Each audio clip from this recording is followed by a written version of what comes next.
Do everything. Do something. Do new.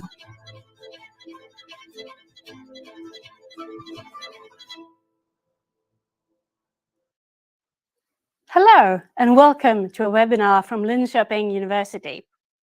Today, we are going to talk about our new master program in cybersecurity. I'm Karina Scherberg, working at International Student Recruitment at Linköping University, and I'm here with my colleague, and we will guide you today. First of all, some practicalities. There are two parts in this webinar. The first one will be recorded, and you will find it on YouTube and on our own website as well. The second one is a Q&A section, and it will only be available live. So once again, very welcome. Today, I have the program coordinator for cybersecurity with me. So maybe you would like to introduce yourself. Thank you. My name is Mikael Asplund, and I'm a coordinator for this master program. I'm also an associate professor in computer science, where I do at Linköping University, where I do research and teaching in these courses. Lovely. So what is the background to the program? Why cybersecurity? So we see an enormous need in society now with the companies and organizations struggling with this huge challenge across whole of Europe, where you need to increase the level of cybersecurity to keep society safe and secure. And that's why we as a university need to do our role in educating people to fill these demand from industry and government organizations. And how is it relevant? Could you exemplify? Well, I mean, it's relevant because we see a lot of, we see an increase in threats from cyber criminals and other, places in the world where they try to threaten core values and core infrastructure in society. So, for example, our electrical grid or water supply or financial systems and all these things, or just things like the municipality and the local healthcare center and all these services that we expect from society, we need to protect them. And there is a need for competence both at the technical level, but also at the organizational and human level to counteract these threats. What I guess you have quite a good overview of the different universities offering courses in cybersecurity. What is it that sets us apart from the other ones? Well, I mean, there are many good programs, of course, but I think we are doing very well in terms of both looking at the whole stack in terms of from the low level detailed technical courses like software security and cryptography up to organizational level and how to implement cybersecurity in an organization. So that's a key strength for our program. And also the region that we are situated in has a lot of companies and organizations working in this area. So the whole region is very strong in this way. And I also would like to lift up the fact that we are doing, of course, we do the theory, but we also do the hands-on part. So we're very good at laboratory work, project work, where you actually get to get hands-on experience and really learn how to do it, not just the theory about it. Now, I know we use cross the disciplinarity and multiple fields. So you would say that is something that comes back in this program as well? Absolutely, yes. And that's what I was hinting at as well, in this high-level organization theory and also humans in cybersecurity. How do we react as humans to different protections and weaknesses in systems? And it's a really, really important factor. So it's a cross-cutting concern, and that is also reflected in the program. Yeah, I would like to have an overview of the program if possible. So there you can see the first semester is set. The other ones they are preliminaries, you can see. As often in an engineering program, you will study several subjects parallelly. Each semester is divided into 2 sets, each of 10 weeks. The first one in professionalism in cybersecurity. Could you say a few words about that?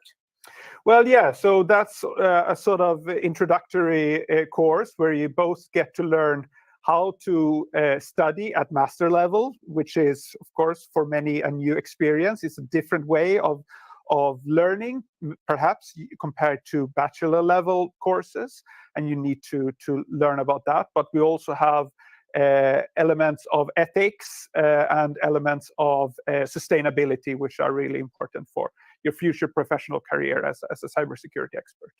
Yeah. So, and the fourth semester is devoted entirely to a thesis work. Do the students have to start looking for a thesis very early? Well, we do recommend that you start around September in the semester before. So that's the spring semester, and you start around September, October, looking for a master thesis. Also because we have a preparatory course, the course in scientific methods, which starts at the second period of the third semester, that prepares for the master thesis work. With your experience, what is it the master student struggles with most, having the bachelor's with them and the change in being on master level? Well, of course, the challenges are often more open-ended, and you need to be able to perhaps be more self-guided and able to identify the kind of material that you need to learn in order to solve the problems. It's maybe not so clear-cut and directed as you have to do in the undergraduate, the first bachelor level courses. So it's more open-ended, especially the project work. But of course, I would say that for some, it's a new challenge also to have a lot of practical, hands-on parts of the courses. It's not just about studying the book and doing that in an exam. So that's also something that you really need. You need to put a lot of effort into the studies. Yes. Yeah. So it is an analytical step up, and it's also a thing that if you haven't done things practically before, that is also another dimension which is entered into the set. Yeah. What about links to industry? You said we had a strong region. Could you indicate some names, maybe? Yeah, sure. I mean, we have Ericsson is a big company worldwide, which has a big office in Linköping. We have companies like Sectra, Combitech, we have Saab, we have many different companies specializing in cybersecurity as well. Those are some of the maybe bigger ones, but also a lot of small and medium-sized companies around. So yeah, there is a lot, and there is a lot of activity around the subject at the moment. So also around companies that were not before perhaps specializing in cybersecurity, they now see the need to increase their competence level, and they're doing projects and investments in this area. So there is a lot of opportunity for interacting with regional companies and national, of course, as well. Yes. How interesting. Yeah. What would a typical week look like? Yeah. So typical, you would have a number of lectures. Depends on the courses, of course, the amount, but not the full week of schedules. But you would have a number of schedules every week, and you would have quite a lot of exercise sessions where you get help from tutors to solve problems. It's a lot of problem-solving activities, and of course also lab times where you actually sit down in computer labs, typically, and solve problems or actually work together. It could also, we have many different sort of project courses where you work together with other students, and those are not scheduled per se, but you organize your own time and you work with this kind of project work. So you should expect to be putting in a lot of time, at least 40 hours per week. Yes, absolutely. Yeah. I've also heard that you have labs during evening time. Is that correct? Yeah, it happens. Yes, that there are labs during evening time. Depends on the courses, but of course there is also a lot of the time. I would say most of the time during the week you have to study in your own under your own guidance or together with others, so to speak. So it's not scheduled hours, but time that you're expected to put into your studies. So, I mean, security, cybersecurity, it is kind of a sensitive area.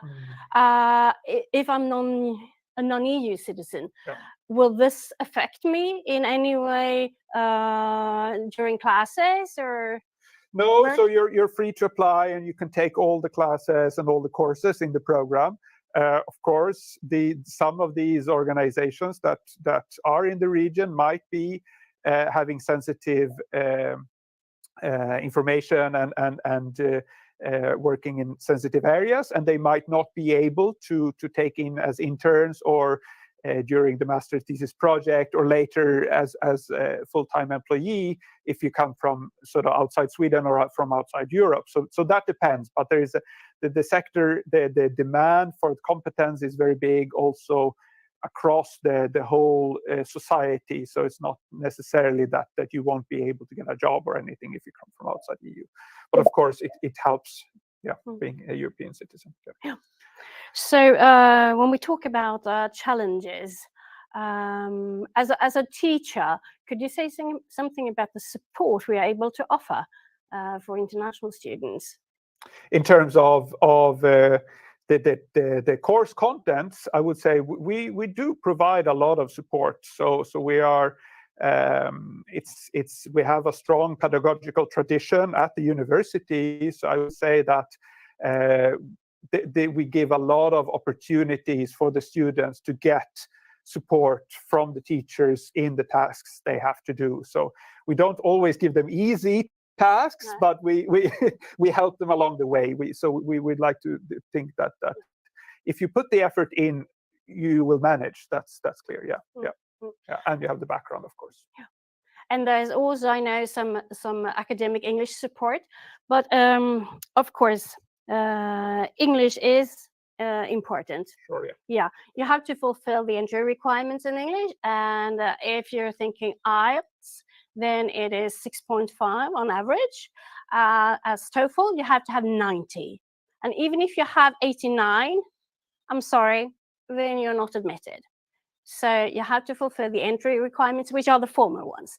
But then, of course, you have to be able to read and understand and also write and present the classes, I understand. Yeah, absolutely. You have to be able to communicate without any effort in English, and also to write. We have technical report writing, and in the end, you have to write a master thesis, which is a scientific report, and that has to be of a very good quality in the end. Yeah. And then, if you are cooperating with a company during your thesis, you also have a supervisor at the company and at the university. And at the university, that's correct. Yes. And both of those two parties have to be okay with the final result. Yes, of course. Yes. So, what would you say when it comes to the background of a student? Can you say something? Yeah, so it's a master program, so you have to have a bachelor in computer science or related area, and sufficient amount of math courses, because we have some technically challenging courses in the program. So we require that kind of sufficiently deep technical background. But of course, you also need to be very interested in the subject and motivated and willing to learn more, and not shy away from a challenge. That's clear. What I've heard from other students is that those 10 weeks, they tend to go very fast, very quickly. So don't be a slow starter. Get started from the beginning. And also now, when you're thinking about applying, there are some courses in mathematics which are specific entry requirements, so be sure to check those out. Verify that you have those names on your transcript of records. And if you do not, then you should upload the syllabus for the course where you studied this. This is, for example, discrete mathematics and calculus, but check them out on the program homepage to be sure not to miss anything. So, as we don't have our student with us here today, when it comes to our student life and living in Sweden and Linköping, I today have to refer you to our international student bloggers. You're more than welcome to ask them any questions linked to student life, how to be a student here, student associations. There are plenty, I assure you. Usually when I talk to a prospective student, I tell them to, if you have an interest, a sport, theatre, journalism, or photo, whatever, right now, bring that interest with you and try to find that sports association or continue with the interest, because that is an excellent way to meet Swedish students and also have something else on your mind. Sometimes you just need to relax to have a good work-life balance. Being a master student here is very demanding, especially at the engineering faculty. And thus it is important to handle time management, both being active as a student, but also have the time to relax. So, is there anything else from your side that you would like to enter when it comes to the program or the students that we'd like to see here?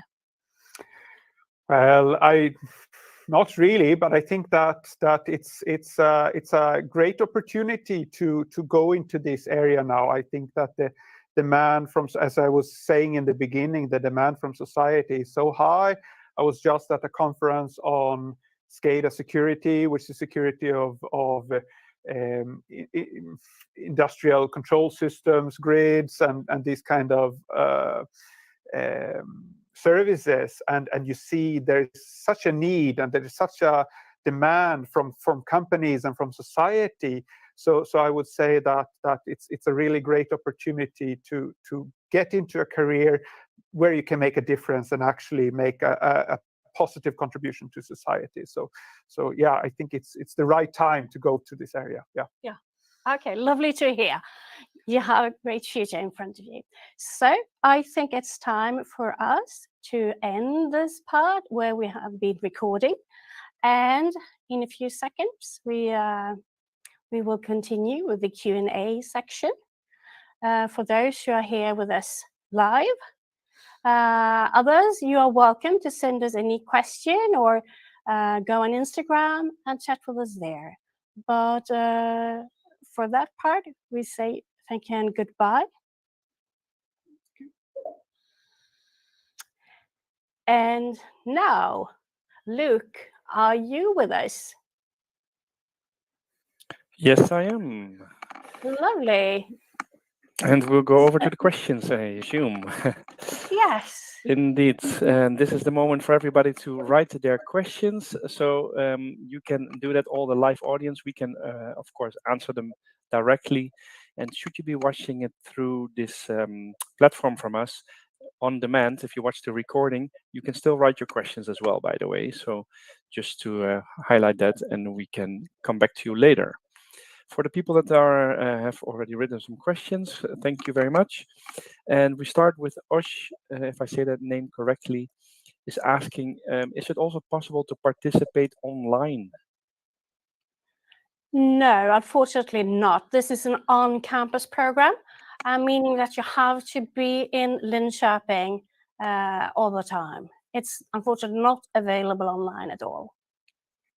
Okay. Hope that clarifies. Mishu is asking or mentioning, I have achieved a bachelor and master in applied mathematics. I also did 2 years in data analyst in Sweden. Is my background enough to qualify? Well, would you like to start maybe?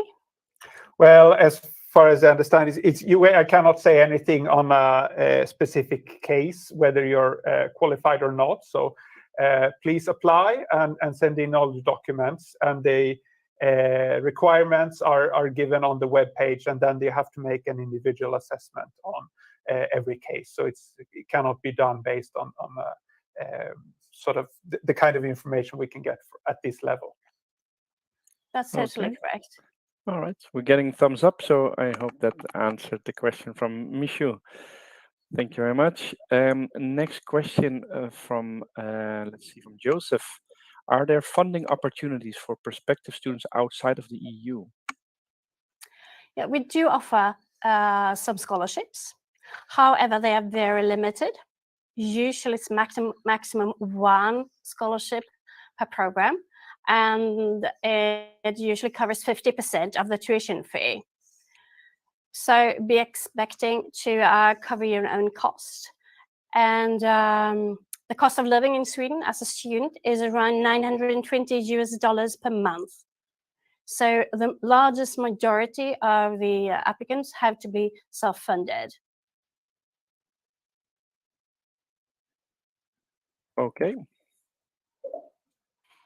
you very much. Let's see, we have more questions coming. Yes, we do. We have a question from Mishu and mentioning, I did a master in English. Do I need the test? Yes, you do. On universityadmissions.se, there is a large section on different ways on how to fulfill the English requirements. So look into that section, but you always have to document your English knowledge, even if you are a native speaker. So that is good to know for all the EU students looking at this program. You still have to document your knowledge, okay? Okay. Hope that answered that for you, Mishu. Next question is from Joseph. From Fan. Can I get a relevant job without a Swedish language? How is that looking in Sweden? Sure, there are opportunities to work without knowing Swedish. We have Sweden is a internationalized country, and we have many international companies that, in some cases, actually have all their work meetings and interactions in English. So there are such opportunities for sure. Of course, it helps learning Swedish in the long run, living in Swedish society. But professionally, there are still, I would say, plenty of opportunities, even if you don't know the Swedish language. Yeah, I would agree. I mean, come here, study, and maybe learn a bit Swedish parallelly, because it simplifies your everyday life. And then if you consider staying here more long term, there is a 1 year program 100% in order to achieve Swedish second school level. So that is often an option for our students who wish to continue working here. But as you said, Michael, there are a lot of jobs when you can use English as your communication language. Okay, thank you very much. Hope that helps the prospective students and more of you that are looking to do so. Question from Emil: can I get an assessment if I meet the requirements, the entry requirements somewhere? No, I'm sorry to say, we cannot pre-assess your eligibility. So please make a complete application, and the admissions department will look into all your qualifications. Okay, thank you. Logan is asking, the program only accepts 30 students. How many students would apply on average? Well, we don't have an average, as this is the first year, actually.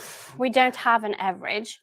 And also, if we look back a couple of years, linked to the COVID situation, the number of applicants and their grades have changed a lot over the last years.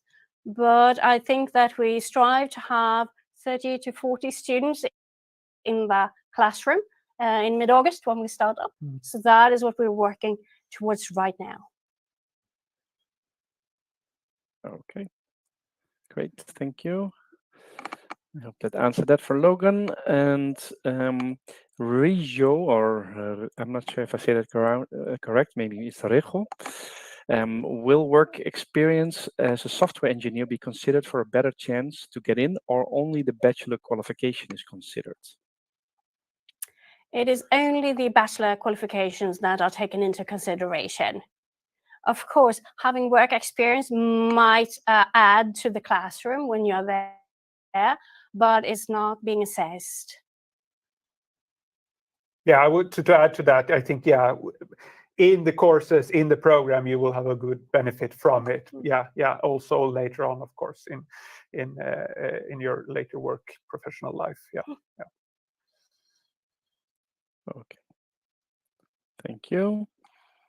And the next question we have, well, Basil, we answered that it's not online, so it is a physical present, physically at the campus program.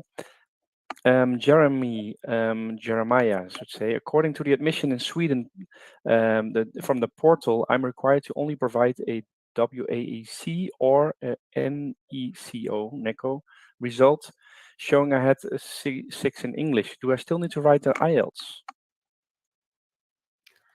Sorry, I didn't quite follow your reasoning there into English. Can you repeat it, please? Sure. So he's mentioning that it was required to only provide a WAEC, so WAEC, or a NICO result, NECO. I'm not familiar with those. But I think he should send in that question and we will look into it because I think it's linked to a particular country. Yes. So send us an email and we will get back to you as soon as possible. Okay. Well, do that, Jeremiah. Then there is indeed some country-specific information.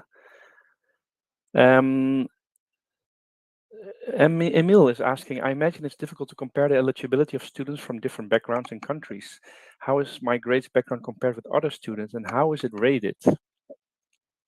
Our admissions department, they have these books to all the countries in the world. So that is how they assess and also calculate into ECTS credits, for example. Okay. Thank you very much. And we are getting the thumbs up as well. Good to see. Thank you for your feedback. And I think we've answered most of the questions currently. Let me see if there's one missing. Well, there was still a question from Osh, and I actually saw about funding as well. Osh is asking, I need a scholarship because I cannot afford the tuition personally. Can you say something about that? Yeah, the process is like this. From now to January 16th, you can apply. And if you're interested in the scholarship, you have to apply before January 16th. However, you will receive the notification of selection results on March 30th. And after then, when you know if you're admitted or not, then we will have a short time span when the scholarship application is open. And you don't need to add anything else to the scholarship application more than what is required there, your name, email, etc., because we already have all the data on you, because what we assess is actually your grades from your bachelor's degree. And as I said earlier, unfortunately, we only have funds for about one program and 50% of the tuition fee for that particular program. One person per class, that is usually who gets a scholarship. And I hope it will be like that for this new program as well, but that is not set yet. Okay, thank you very much. Emil is following his question from before, asking about the rating criteria. Is it based on the number of ECTS points credits? No, not entirely. It's based on your grades. So the higher grades you have, the better it is.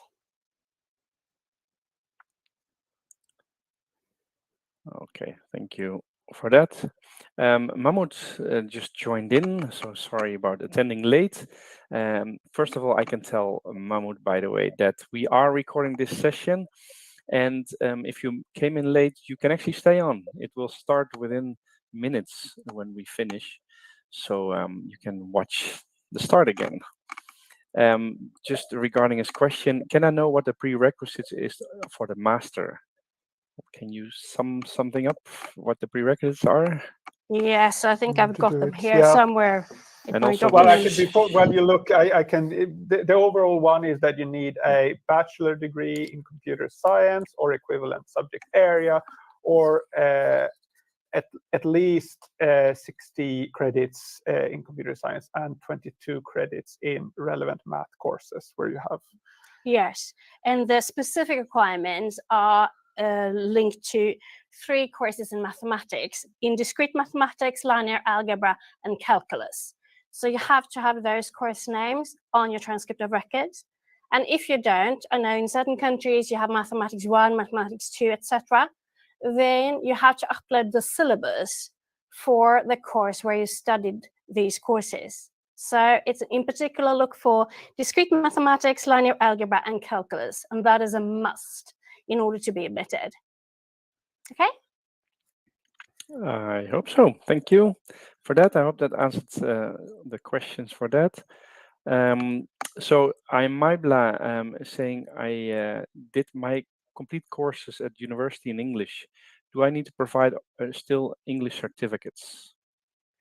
If it is indicated on your transcript of records that it was entirely taught in English, that is one way of proving the English requirement. But I would still recommend you to go to university admissions and check the English requirements there so that you are sure, because this is also linked to the country from where you have your bachelor's degree. So just be sure to read through that section. Okay? We posted the links of both websites in the chat, so you can proceed the program overview, by the way, in the chat, and also the link to university admissions that was just mentioned. There you go directly to the master program in cybersecurity, and you can find more information, as Karina was just pointing out. Let's see, we did get another question from Emil. He's still on these about the emission rating, asking, I'm sorry to be assertive, but how would different grade skills compare to each other? Because it seems a bit complicated to me. Yes, but they are professionals, and they have they've done this for a long, long time, and they are country specific experts as well, so they know how to do this. Okay, great. Thank you. I hope that answered that. We get the thumbs up, so that is probably a good sign if it's from Emil. Thank you. I just want to mention for all the people, by the way, we did open up various poll questions. I see most of you have already answered, but if you haven't, we'd like to hear from you as well. And also from the people that watch the recording, you can all participate. So thank you for your answers. Just to know a little bit more about your background, if you're looking to apply, when, and if not, some reasoning that we put in the polling. All right, we have another question from Osh. Historically, how competitive is the master in terms of amount of people that apply as to the amount of people that get admitted? You mentioned something about this. To this program, we can't say anything because this is the first year. Yeah. But in general, our classes on master level, they're quite small, usually 30 to 40 students in each class. So quite small compared to certain other universities. And the number of applicants, they changes so much from year to year. So we cannot say, but in general, the higher grades you have, the better it is, definitely. Okay. Thank you very much. Hope that clarifies. Those were the questions we've received so far. Okay, we still have so some then minutes left. So let's see if there's still another question coming in. Then we can take it. Yeah. So take advantage, I would say, because this is the moment you have both the program coordinator and admissions with you here, right, live. So you can get your answers, your questions answered, hopefully. And otherwise, you by all means can, of course, still get in touch. Yes, I could say you can send us an email. Yeah. Or you contact us on Instagram. Or you contact one of our international student bloggers. So there are plenty of ways to stay in touch with us. And the deadline for application is January 16th. So we hope to hear from you. Take care and we stay in touch. Okay? Bye-bye. Great. Thank you, everybody. Bye-bye. And we'll share the link. And thank you, everyone, for joining. And also, you can still continue in the student community chat, which I will post the link to right now. And then you can join conversations amongst fellow students right there as well. So hope that helped you. Bye-bye, everyone. Bye-bye. Bye.